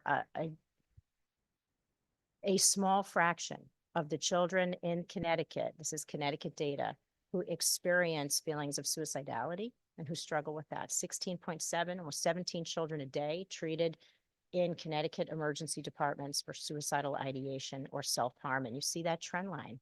It's part of what Howard's talking about. Some of the feedback from the UCCs we've been getting in the last couple of months is that increase in acuity and the need to refer some of those children to the local emergency departments because of that acuity. Next slide, please. This is the last slide I have for you, and this is something our OCA fatality lead, Brendan Burke, put together with the support of some of the folks on the state state suicide prevention advisory board. I don't know if there's any way to make that any bigger, but what it talks about at the top is just sort of the theory of suicide. So pain, distress, despair is in that top left-hand corner, plus hopelessness. And that looks different for every child. What causes that? What triggers that, right? That creates a risk of suicidal ideation, compounded by, and this is the talk of the day, isolation, lack of connectedness, loneliness. Our youth, they keep telling us that 80% that John Presinelli was talking about, 80% of kids, they're looking for something. They're looking for something from us. That creates a capacity for suicide. And then let's zoom out a little bit there, Erica. Right? And then we have these on the left-hand side there. What do we know about kids? So we have dispositional. Oh, we lost our slide. There we go. Some kids are born a little bit more impulsive than others. The middle block there is acquired knowledge. Kids are acquiring knowledge about how to die by suicide.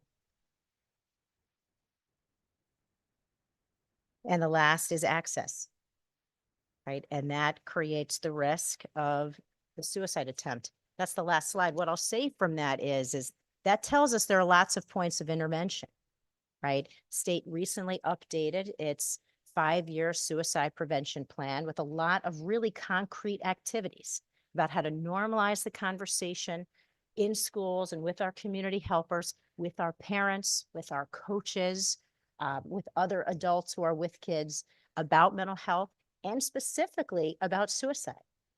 One of the concrete recommendations from our state plan is to make sure that all community helpers, all adults working with kids are trained in suicide prevention. And as one survivor from suicide, Ann Daigle, shared at the Governor's Roundtable a few weeks ago, QPR, which is an evidence-based training, question, persuade, refer, on how to help non-clinical people like me ask about suicide. QPR should be like CPR. Right? All of our community helpers should be trained, and that's doable. We can do that. So we all know what to ask for and how to connect a child to help. Lifting up the profile of some of the resources we talked about today. and having a real public messaging campaign around 988, around UCCs, and using our UCCs and integrating the leadership from them with our regional school leaders as well, to be hubs of information, hope, and help for children and families. So it is a sobering few slides that we thought it was important to share with you. But on the positive side, we have a really comprehensive state prevention plan that was just updated for the next 5 years. And I think my message is we have to coordinate, we have to collaborate, and we have to hold ourselves accountable to that blueprint that we just wrote up. And the last thing I'll say in response to some of the earlier conversation is maybe, part of our TCB meetings, we could, have a quick data dashboard that we look at here, with some markers, 5 minutes, 10 minutes, that looks at, what are some of the bellwethers in our system and what are they telling us in terms of ED referrals, UCC utilization, et cetera. But I think the last takeaway for me from this data is it has to be a multi-tiered approach, right? And when 80% of our kids are saying we need something more, right? We have a tier 1 problem, right?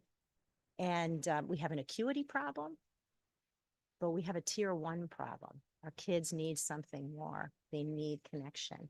And I was really happy to hear from Fran Rabinowitz, the superintendent, head of the superintendent. Boy, it's almost my last day. I'm like really running out of words.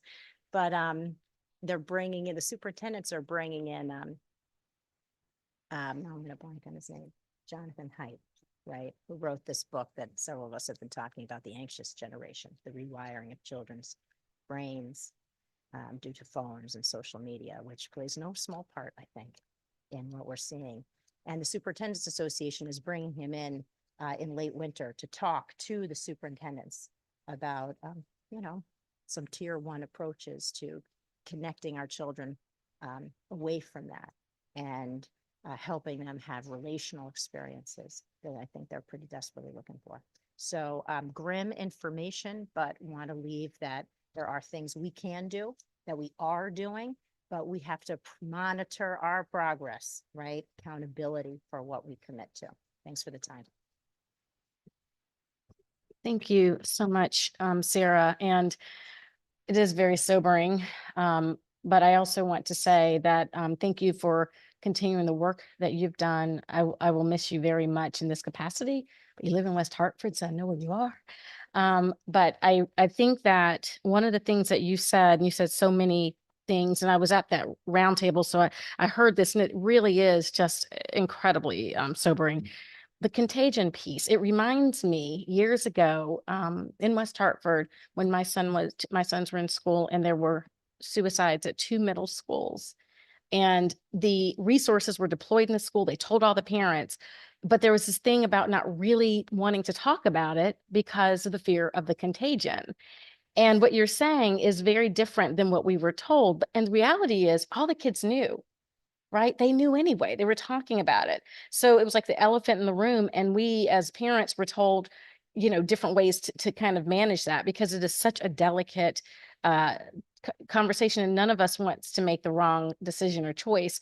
But I think hearing that we have an opportunity to make connections. I was just at a conference where they talked about this system where if someone gets that phone call or someone is spoken to, they can so often de-escalate. So I can see those touch points and these opportunities. And so thank you for really explaining this to us. It's incredibly sad and devastating, but it's important for us to know and discuss so that we can hopefully have much lower figures and maybe 0 the next time around. That'll be our goal. So thank you. And thank you so much. And congratulations to you again. Are there any other comments? Okay, Howard and I just want to John. mention, as we know with, we see at the hospital, we instituted universal suicide screening. So every child coming into our emergency room, broken arm, bloody nose, will get a suicide screen. And we discovered that of that population, close to 20% of them score high enough where there's a significant concern, where safety plans are discussed with their parents, or they're referred on to our psychiatric emergency room. So, kids are suffering in silence. And just as folks are, are weary about asking questions, I think sometimes we are as well. So just to bring it back to our earlier conversations, one of the things I did not hear in the presentation was any kind of universal suicide screening in schools. I heard a lot about social emotional learning screenings and other screenings, but they do not touch on this particular issue. And I think it's time for us to demand that there be more robust action taken in instituting suicide screening at our schools, recognizing the terrible consequences that we're now seeing with the increase in suicide around our state and around our country. So I think it's just a question that we need to ask and pursue going forward. Thanks. Speaking to the data point, I think it would be very helpful to get data for schools that have implemented cell phone bans during the day, just to get some data on pre-post mental health utilization in their district. That would be really useful to all of us. Thank you so much. Are there any other comments, questions? Erica, I'm going to toss this back to you. Anything further? Yeah, thank you, everybody. Very quickly, we have literally less than 3 minutes. In your packet, there is the 2 options for the mission statement, shifting gears. Sorry, very fast, because I don't want to keep you beyond the 4, but shifting gears to the 2 mission statement options for the TCB group. We did do the survey. There was about 30 responses to the survey of the membership. There are more members than there were responses. So we can still activate that survey and allow for a few more days because, again, this is very important for you all. But as of right now, it looks like option 2 is ahead of option 1. We did receive some questions about merging some of people liked some of the option 1 and some of option 2. Can we merge and make an option 3? Yes, we can. That's all up to you all, how you decide to do that. But just wanted to bring that to your attention because we are still working. We're still chipping away at a strategic plan for the TCB. And so finalizing a mission statement will be important. And so we will continue to outreach to the membership. Again, we received 30 responses, but there is a total of 60 or so members. So if we can get more responses, that would be great. And then secondly, we are also want to make sure that you're aware that we are looking to activate 2 new work groups as per the legislation. One of them is the school-based work group, and then the other one is the school-based and prevention work group. And so you can scan the QR code if you would like to receive invitations to when those work groups begin to be formed. We are also looking for co-chairs. So if you're interested in co-chairing one of these work groups, school-based work group, which is a lot of the information we talked about today exactly, and then prevention work group, please send us your information and let us know. Lastly, we're a little bit out of rotation right now because of holidays or coming back from vacations and so forth. So typically we do meet on the first Wednesday of the month, but for the next couple of meetings, we are shifting that due to whether it be a holiday or election and so forth. So for the October, we will be meeting October 16th. We are rescheduling what was originally scheduled for today, which was our strategic planning for luncheon for identifying goals or priorities and goals and strategies. We will reschedule that. More information to follow on that. And the November meeting most likely will be shifted as well because it abuts to the election week. So, and that, we already have that scheduled for November 13th. Thank you. Just want to let you know ahead of time so you can start planning. All right, that is it. Thank you, everybody.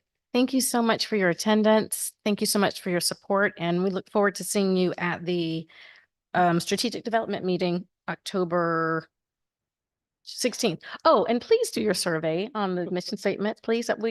We'd had 50%. I think we could do a little bit better.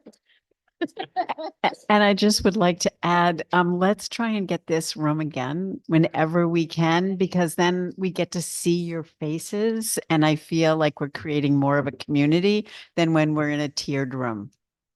Thank you. Thanks for all your work.